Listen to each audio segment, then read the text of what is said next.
त्याच्या निमित्ताने आपण झाडं लावत आहोत. त्यात पेरूचं झाड आता लावतो. तुम्हाला दिसत आहे आपल्या सुप्रीमस टू ठाणेच्या महिला मंडळ पूजा मॅडम आणि अर्शिला मॅडम आज पेरूचं झाड लावत आहेत.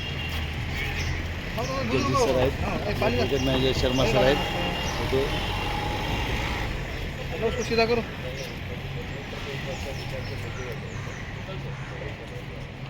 पेरूचं झाड लावलेलं आहे. तिथे आंब्याची झाडं लावलेली आहेत, सोनचाफी झाडं लावलेली आहेत. हे औषधीचे तांडेल मंत्र बना सर अभ्यास लगाइए ना, उधर जाइए. तुम्ही बसा बसा, तुम्ही बसा बसा, आप आइए सर. फोटो भी निकाल दो, सगळे फोटो झाले. तुम्ही तसं मागे उभे राहा, मागे जा, मागे जा. फोटो काढतो तुमचा.